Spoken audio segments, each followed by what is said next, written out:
Now, according to our agenda, the floor goes to the UN Secretary General, Mr. António Guterres. Please, the floor is yours, Secretary General. Your Excellency, President Tokayev, and my dear friends, I want to thank you for your kind invitation and express my deep gratitude to the government and people of Kazakhstan for the warm welcome you have extended to me and my delegation. Excellencies, I am pleased to address the summit of the Shanghai Cooperation Council, a valuable partner of the United Nations. We meet under difficult global conditions, raging wars, geopolitical divides, an epidemic of impunity, backsliding of the Sustainable Development Goals, cynicism, and the crisis of trust. People, unfortunately, start to lose faith in multilateralism. They point to broken promises, double standards, and vast inequalities. These global challenges cannot be solved by a country-by-country basis. This is the moment to reaffirm our common commitment to multilateralism, with the United Nations at its center, bound by the principles set out in the UN Charter, international law, and the Universal Declaration of Human Rights. The central goal of our multilateral system must be peace, a precondition for sustainable development and the enjoyment of human rights. We need peace across the Middle East, starting with an immediate humanitarian ceasefire in Gaza, ending the bloodshed, but also the immediate and unconditional release of all hostages, a surge in life-saving aid, and a clear commitment and roadmap to guarantee the two-state solution and the right of the Palestinian people to self-determination. Every day counts, while children in Gaza are dying, suffering severe injuries and trauma, seeing their parents being killed and their homes being destroyed.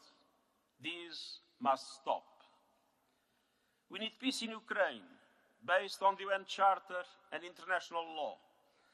We need peace from Sudan to the Sahel, from the Democratic Republic of the Congo to Somalia, from Myanmar to Haiti.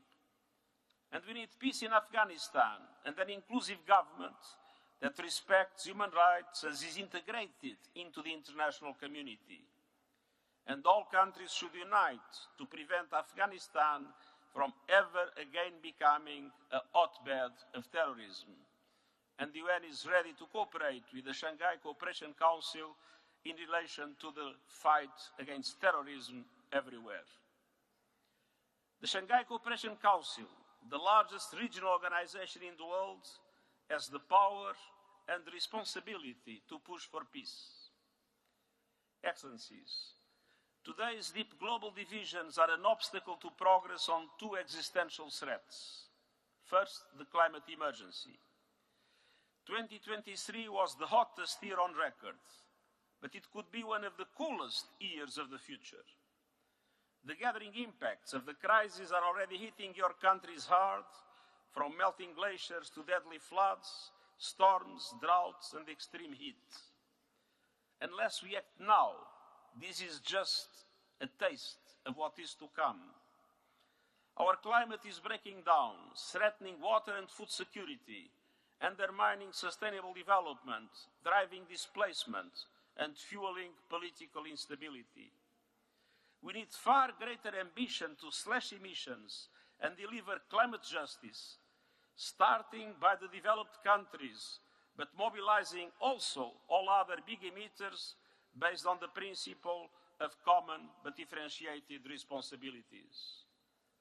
All governments must submit new national determined contributions, new national action plans by next year. And these plans must be fully aligned with the limiting long-term global warming to 1.5 degrees Celsius. And they must include absolute emissions reduction targets for 2030 and 2035. And it's important that they reflect how countries will contribute to the global transitions essential to keeping 1.5 degrees within reach, ending deforestation, tripling renewable energy capacity, and cutting global production and consumption of fossil fuels by at least 30% by 2030. And in my belief, it all means all countries ending the use of coal power completely by 2040 at the latest. Finance is critical to promote climate action, but also critical to fight inequality. We need a strong financial future commitments as an outcome of COP29 this year, and strong action to sustainably increase the lending capacity of multilateral development banks and change their business model, enabling more private capital to flow to climate action. And we need developed countries to fully respect their commitments and assume their responsibilities. They will double financing for adaptation and fully implement all their commitments, including significant contributions to the new Loss and Damage Fund to ensure it opens for business this year and that climate justice becomes a reality. I also recognize the importance of South-South cooperation that, of course, does not undermine the responsibilities of developed countries. But none of these will be enough without new, innovative sources of finance. It's high time to put a price on carbon and to tax the windfall profits of fossil fuel companies. By COP29, we need early adopters to start putting solidarity levies on sectors including shipping, aviation, and fossil fuel extraction. Excellencies, the second existential threat is posed by digital technologies. Artificial intelligence holds enormous potential to accelerate sustainable development for the benefit of all. But it is racing ahead of regulation, exacerbating power imbalances, further concentrating wealth, undermining human rights, and increasing tensions and divisions. We urgently need the full engagement of governments working with tech companies, academia, and the civil society to agree on risk management frameworks for AI and on monitoring and mitigating their harms. But the governance of AI cannot be a privilege of rich countries, but it requires that all countries participate, and the UN is ready to provide a platform to make it possible. The advisory body on artificial intelligence I have appointed has identified 5 priorities for inclusive and safe AI. First, creating an international scientific panel on AI comparable to the IPCC's role on climate. Second, a regular policy dialogue between all national, regional, and industry representatives. Third, developing common AI ethics and standards for the whole world to safeguard human rights and safety and interoperability. Fourth, principles and arrangements to govern the data used to train AI algorithms. And fifth, supporting developing countries to build capacity in order to be able to fully participate in the benefits of AI and creating a global fund for that purpose. To help deliver this agenda, the advisory board has identified the need for a small, dynamic, and flexible United Nations AI office. I count on your strong engagement and support. Excellencies, the failure of countries to unite for solutions to common challenges reflects a deeper dysfunction in our world. Multilateralism is falling behind, and we must avoid at all costs the risks of further fragmentation.